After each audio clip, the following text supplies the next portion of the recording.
안녕하세요. 잡시광입니다. 중국 난징의 한 아파트에서 화재가 발생해 15명이 사망하고 44명이 부상을 당하는 대규모 인명피해가 났습니다. 다들 잠든 새벽 시간에 불이 난 데다 34층 고층 아파트 단지여서 피해가 커졌습니다. 화재는 난징시 위화타이구의 한 아파트 1층에서 시작됐습니다. 이곳에는 전기자전거 충전이 가능한 보관소가 있었는데요. 목격자들은 아래층에서 폭발음과 함께 발생한 불이 위층으로 옮겨붙어 순식간에 건물이 불길과 연기에 휩싸였다고 말했습니다. 불은 약 1시간 20분 만에 꺼졌지만 60명에 가까운 대규모 인명피해를 초래했습니다. 심지어 이 아파트에서는 그동안 전기자전거 화재가 2번이나 발생했지만 아무 조치도 없었던 것으로 드러났습니다. 주민들은 전기자전거 전용 주차장을 만들어달라고 여러 번 요청했지만 묵살당했다고 주장했습니다. 사고 원인은 예상대로 중국산 배터리를 탑재한 전기자전거로 드러났습니다. 소방당국은 자전거 충전 과정에서 전기과열 또는 누전 등이 발생한 것으로 보고 있습니다. 이처럼 최근 중국에서는 전기자전거 배터리와 관련된 화재가 계속 늘고 있습니다. 2021년 스촨시 청두시에서는 엘리베이터 안에서 전기자전거가 폭발해 5명이 크게 다치기도 했습니다. 중국산 전기자전거는 그야말로 시한폭탄이라고 볼 수 있는데요. 현재 중국에는 3억 2천만 대가 넘는 전기자전거가 운행 중인 것으로 알려져 있습니다. 전기자전거가 늘수록 화재도 계속 증가해 지난 한 해만 2만 1천여 건으로 전년 대비 17.4%나 늘었습니다. 이렇게 전기자전거 화재가 늘자 중국이 꺼내든 건 전기자전거용 배터리 국가표준입니다. 중국은 전기자전거용 리튬이온 배터리 안전기술 사양을 도입해 안전성과 품질 감독에 대한 공백을 메우겠다고 발표했습니다. 전기자전거가 3억 대가 돌아다니는 지금까지 이런 안전표준조차 없었다는 사실이 놀라운데요. 지금까지는 지방별로 안전표준을 제정했기 때문에 없는 것과 다를 바가 없었습니다.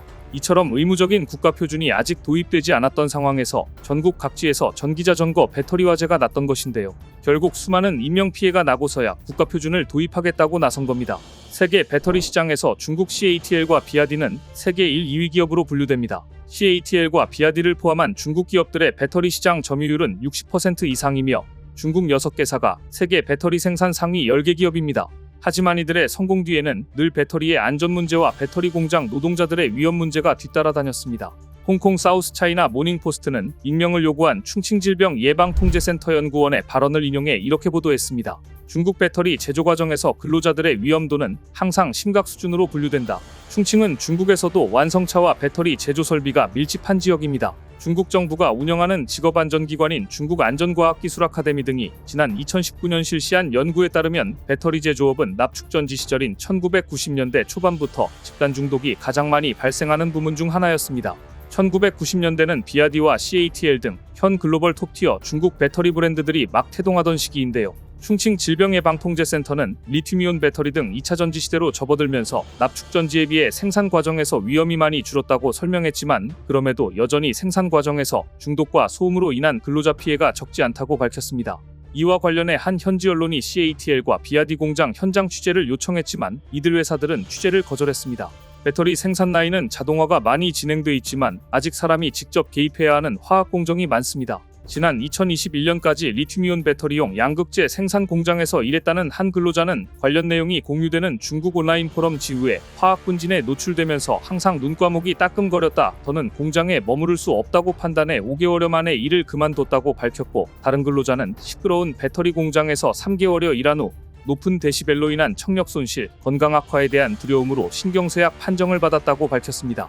공식 연구 결과도 속속 나오고 있습니다. 최근 중국 학술지 직업건강 및 응급구조에는 충칭질병예방통제센터 연구진이 중국 장수성 동부타이싱에 114명이 일하고 있는 한 배터리 공장을 조사한 내용이 실렸는데요. 연구진은 이 공장의 양극재와 음극재를 혼합하는 과정에서 그을음과 흑연 분진, 유독가스가 발생해 근로자들이 질식 위험에 처해 있었다고 진단했습니다. 연구진은 또 시트를 절단해 전해액 용기로 배터리셀에 용접하는 공정에서는 오존 농도가 국가표준 보통 위험이 정도를 넘어서는 것으로 나타났다. 소음도 허용 수준 85dB를 넘어서는 90dB에 가까웠다고 지적했습니다. 이 정도면 정말 열악한 환경에서 배터리를 제조하고 있는 것인데요. 이미 많은 연구기관을 통해 중국 배터리 공장의 안전성 문제, 특히 근로자들의 위험한 근로환경에 대해서는 문제점들이 지적되고 있지만 전기자전거 표준을 이제서 만드는 중국에서 근로자들을 위한 의미 있는 대안이 나올 가능성은 높지 않아 보입니다. 한국은 이미 2002년부터 자동차 검사 때 전기차의 경우 전기차 배터리 안전성도 점검하고 있습니다. 그동안 자동차 검사 때 전기차는 유관 검사와 전체 차체의 절연 저항 검사만 했지만 2022년부터는 보존원 전기장치와 배터리의 절연, 작동 상태 등의 이상 유무를 전자장치 진단기 등을 통해 점검하고 있습니다. 또한 LG에너지솔루션, 삼성 SDI, SK이노베이션 등 대표적인 전기차 배터리 업체들은 배터리 안전 분야의 특허 출원에 적극적으로 나서고 있습니다. 안전과 관련된 사고는 곧 기업 이미지와 직결되기 때문입니다. 한편 LG에너지솔루션과 SK온 등 배터리 업체들은 최근 배터리 혁신 기술을 공개해 중국 경쟁사들을 압박했습니다. 올해 12회째인 산업전시회 인터배터리 2024에는 역대 최대 규모인 전 세계 18개국 579개 배터리 업체가 참가했는데요. 이 중 LG에너지솔루션은 참가 업체 중 최대 규모인 540제곱미터 규모로 전시 공간을 마련하고 자체 개발한 파우치형 셀투팩 기술을 처음 공개했습니다. 셀투팩 기술은 최근 전기차 배터리 시장에서 주목받고 있는 첨단 팩 디자인으로 기존 배터리 구성에서 모듈 단계를 제거하고 팩에 직접 셀을 조립해 에너지 밀도를 높이고 배터리 무게와 비용을 절감한 것이 특징입니다. 특히 가벼우면서도 검증된 열전이 방지 기술을 적용해 안정성을 강화했다는 평가를 받고 있습니다.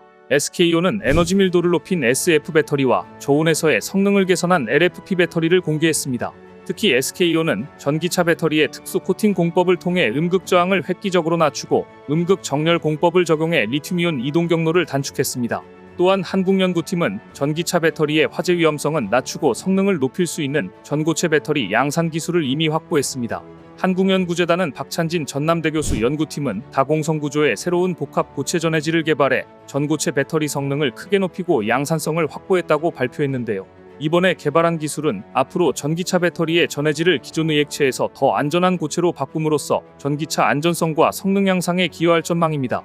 고체 전해질은 이론적으로 에너지 밀도가 높고 화재 위험성이 적어 이를 적용한 전고체 배터리 기술 선점 경쟁이 치열합니다.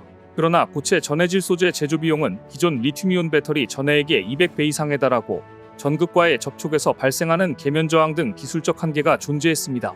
그런데 한국연구재단 연구팀은 다양한 종류의 고체 전해질을 혼합해 사용해 각각의 단점을 보완하고 효율을 높이는 방법으로 접근했고 먼저 산화물 고체 전해질 소재를 사용해 특별한 구조의 지지체를 개발했습니다. 이 지지체는 가시덤불처럼 연속적이고 공간이 있는 다공성 구조로 리튬이온의 효율적인 이동을 돕습니다. 한국연구팀은 이 지지체를 리튬금 소금극과 고니켈량극에 결합한 뒤 액상 모노머 용액을 주입하고 이를 고분자로 중합함으로써 새로운 복합 고체 전해질을 만들었다고 하는데요. 이 과정은 리튬이온이 이동할 수 있는 여러 경로를 만들어 고체 전해질의 이온 전도성이 크게 향상됐고 배터리 효율도 높아졌습니다. 이렇게 제조된 전고체 배터리는 별도 압력을 가하지 않고도 상온에서 우수한 성능을 보이며 기존 리튬이온 배터리와 견줄 수 있는 수준을 달성했습니다. 이 연구 성과는 재료 분야 국제학술지 나노 마이크로레터스에 게재됐는데요.